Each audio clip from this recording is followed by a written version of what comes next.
Some disappearances are so complete, so inexplicable, that they seem to defy every law of physics and probability. But sometimes, after years of searching and hoping against hope, the universe delivers a moment so unexpected, so impossible, that it changes everything you thought you knew about loss, survival, and the power of a mother's love. What I'm about to tell you is the true story of the Richardson family, and how a single glimpse on a busy street in Miami 7 years after tragedy struck would lead to the most remarkable reunion in maritime history. It began as the perfect family vacation. Dr. Michael Richardson, a 41-year-old pediatric surgeon from Boston, had been working 18-hour days for months, barely seeing his wife Claire or their 8-year-old daughter Emma. Claire, a marketing executive who had built her own successful consulting firm, had been equally consumed with work. They both realized that their demanding careers were stealing precious time with Emma, who was growing up faster than they could keep track of. "We need this," Michael told Claire as they boarded the Crown Princess at Port Everglades in Fort Lauderdale on March 22, 2017. "All of us. No phones, no work, just family time." The 7-day Caribbean cruise was supposed to be their reconnection trip. Emma, with her bright blue eyes and infectious laugh, was beside herself with excitement. She'd been planning activities for weeks, making lists of all the things she wanted to do with her parents, swimming with dolphins in Jamaica, snorkeling in Cozumel, and most importantly, spending time with both her mom and dad without the constant interruption of work calls and emergencies. Claire watched her husband and daughter at the ship's railing on their first evening, pointing out dolphins in the distance as the sun set over the ocean. For the first time in months, she felt like they were a complete family again. The first 3 days of the cruise were everything they had hoped for. Michael taught Emma to play shuffleboard on the ship's deck. Claire joined them for elaborate themed dinners and family game nights. Emma made friends with other kids in the ship's youth program but always came back to spend time with her parents. On March 25, their 4th day at sea, the ship docked in Cozumel, Mexico. The family had planned to go on a snorkeling excursion together, but Claire woke up feeling seasick and decided to stay on the ship to rest. "Are you sure you don't want us to stay with you?" Michael asked, concerned about leaving his wife alone. "Don't be silly," Claire replied, managing a weak smile. "You and Emma have been looking forward to this snorkeling trip for weeks. Go have fun, take lots of pictures, and I'll be fine by the time you get back." Michael and Emma left the ship at 10:30 a.m. for what was supposed to be a 4-hour snorkeling and beach excursion. They were scheduled to return by 3 p.m., well before the ship's 5 p.m. departure time. They never came back. At 3:30 p.m., Claire began to worry. The excursion group was supposed to return by 3 o'clock, and Michael was obsessively punctual, especially when it came to travel schedules. By 4 p.m., she was asking crew members if they had seen her husband and daughter. By 4:30 p.m., the ship's security team was conducting a full search of the vessel, hoping that Michael and Emma had returned early and were somewhere on board. They weren't. At 5 p.m., as other passengers boarded after their day in Cozumel, Captain Rodriguez made the difficult decision to delay departure while the Mexican Coast Guard launched an emergency search for the missing passengers. The investigation that followed revealed a troubling timeline. The snorkeling excursion company confirmed that Michael and Emma had joined their group and had spent 2 hours snorkeling at a reef site about 3 miles offshore. According to other passengers on the excursion, both father and daughter were strong swimmers who seemed comfortable in the water. But sometime around 1 p.m., during what was supposed to be free time on a secluded beach before returning to the ship, Michael and Emma had simply vanished. The tour guide, Carlos Mendez, told investigators that he had seen Michael and Emma walking along the beach together around 12:45 p.m.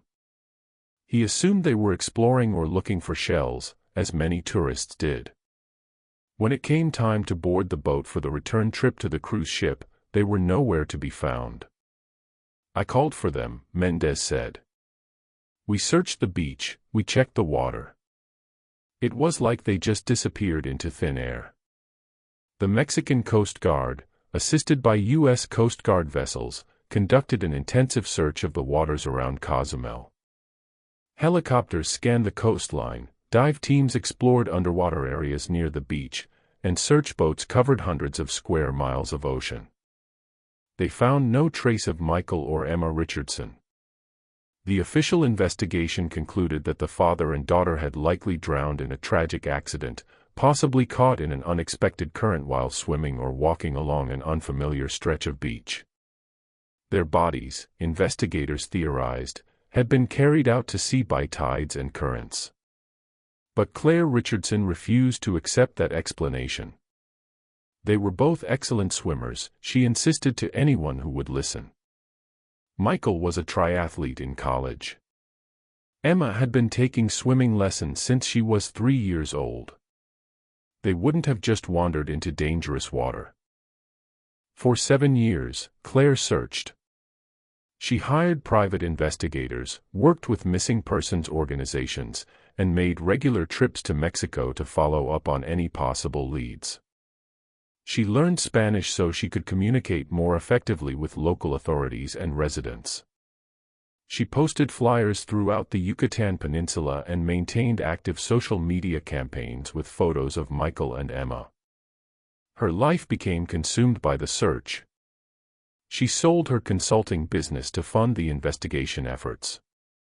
She moved from Boston to Miami to be closer to Mexico and the search area. Friends and family, while sympathetic, eventually began suggesting that she needed to accept the reality of her loss and begin the healing process. But Claire couldn't let go. Somewhere deep in her heart, she felt that Emma was still alive. It was an inexplicable conviction that kept her going even when logic suggested otherwise. "I would know if she was gone," Claire told her sister during one of their many difficult conversations. "I'm her mother. I would feel it if she wasn't in this world anymore." July 15, 2024, started as an ordinary day. Claire was in Miami, meeting with a private investigator who specialized in missing persons cases in Latin America. The meeting hadn't gone well, there were no new leads, no fresh evidence, and the investigator gently suggested that after 7 years, it might be time to consider other possibilities. Claire left the office feeling defeated and exhausted.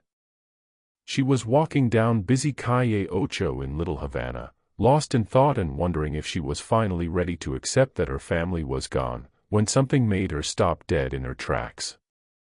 Across the street, a teenage girl was sitting at an outdoor cafe with an older woman. The girl looked to be about 15 years old, with long dark hair and a profile that made Claire's heart race. It was the way the girl tilted her head when she laughed. It was the distinctive curve of her nose. It was something indefinable but unmistakable that made Claire's breath catch in her throat. The girl looked exactly like Emma would look at 15. Claire stood frozen on the sidewalk, staring across the busy street, her mind racing. The logical part of her brain insisted that this was just another false hope, another case of seeing what she wanted to see.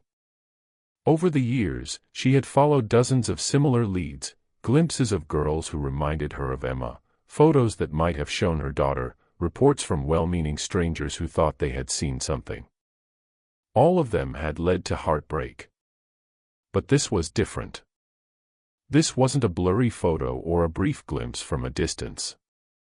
This was a clear view of a girl who looked exactly like her daughter would look after 7 years of growing up.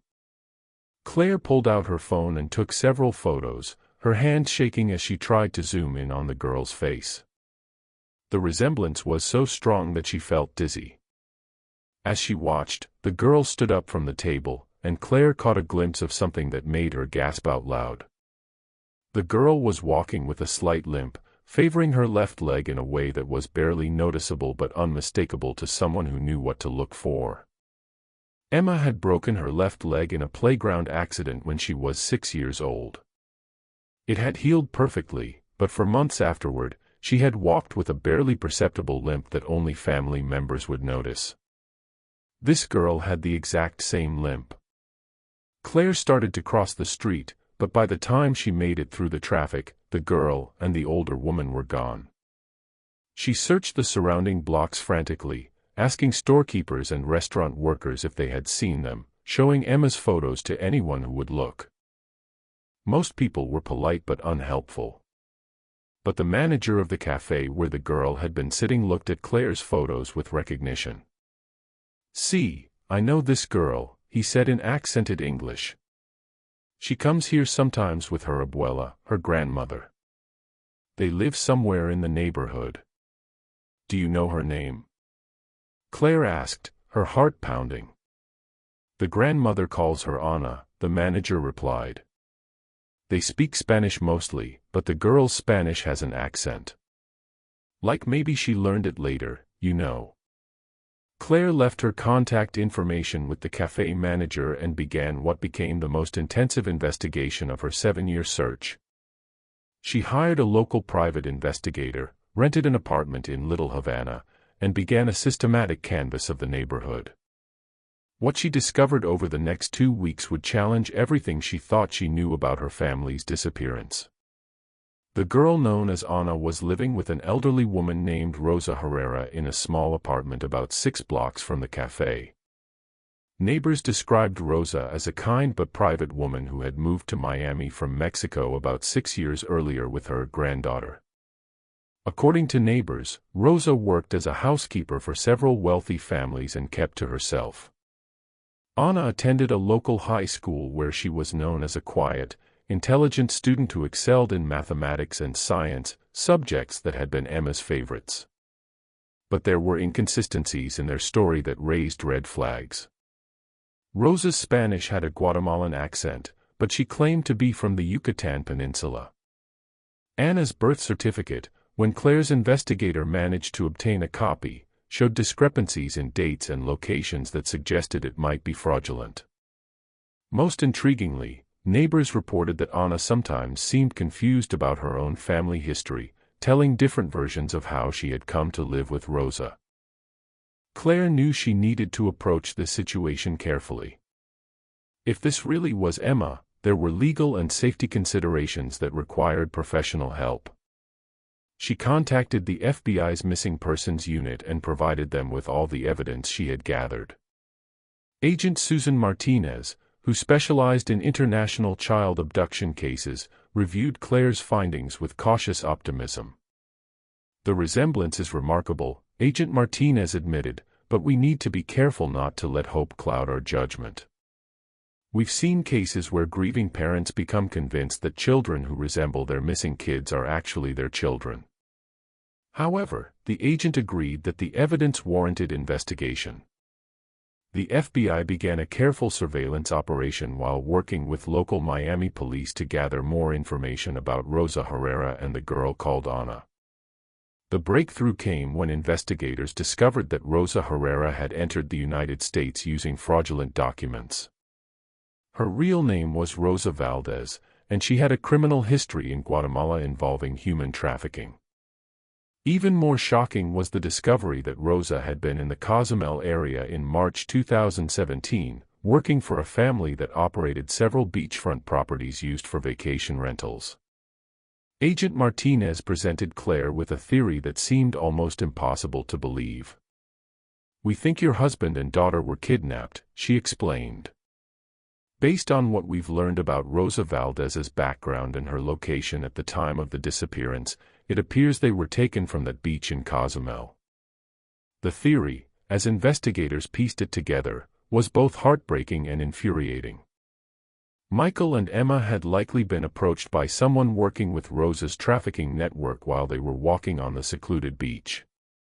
Michael, as an adult male, would have been seen as a threat and probably killed immediately.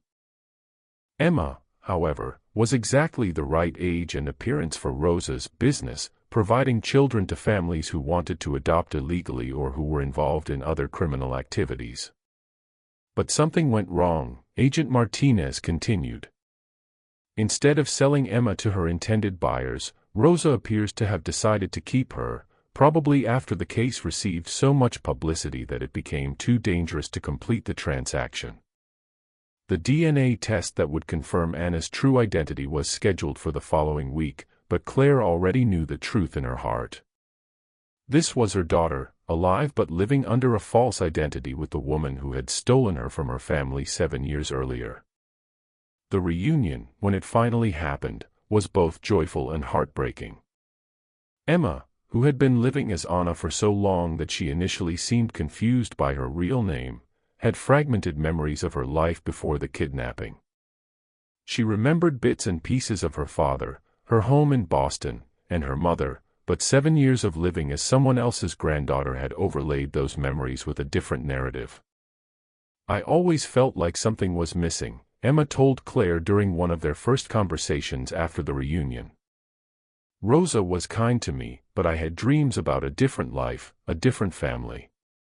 I thought they were just dreams." The process of rebuilding their relationship would take months of therapy and patience. Emma had to readjust to her real identity while processing the trauma of losing 7 years of her life and learning the truth about her father's fate. Rosa Valdez was arrested and eventually sentenced to life in prison for kidnapping, human trafficking, and accessory to murder. Her conviction opened up a broader investigation into the trafficking network that had operated throughout the Caribbean and Central America. Emma, now 16 and readjusting to life with her real name and identity, struggled with the complexity of her situation. Rosa had been the only family she remembered for most of her life, and despite learning the truth about her kidnapping, she had conflicted feelings about the woman who had raised her.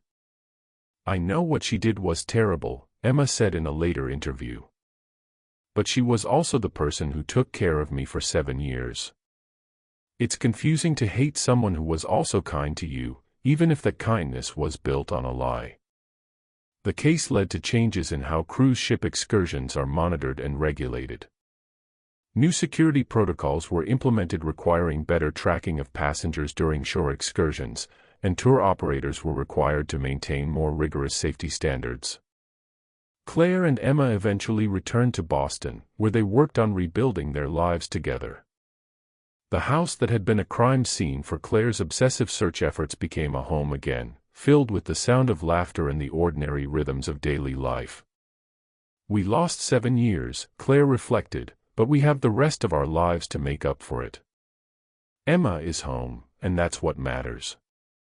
Emma enrolled in high school and discovered that her love of mathematics and science had survived her ordeal. She expressed interest in studying forensic science in college, inspired by the investigators who had helped reunite her with her mother.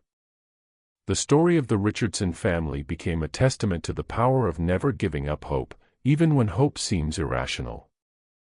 It highlighted the ongoing problem of human trafficking and the importance of international cooperation in combating these crimes. Most importantly, it reminded people that sometimes the impossible does happen, and sometimes a mother's instinct really does know things that logic cannot explain. 7 years after watching her husband and daughter disappear from a Mexican beach, Claire Richardson proved that love, determination, and an unshakable faith in what the heart knows to be true can overcome even the most devastating circumstances. Emma Richardson was home, and while their family would never be complete again without Michael, they had each other, and they had hope for the future.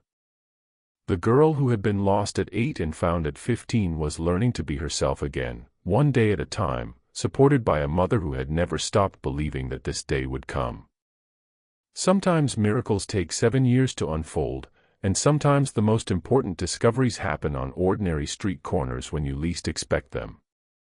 But when they do happen, they remind us that love really is stronger than loss, and that some bonds cannot be broken by time, distance, or even the cruelest circumstances imaginable. Don't forget to like the videos and subscribe to the channel for more short stories.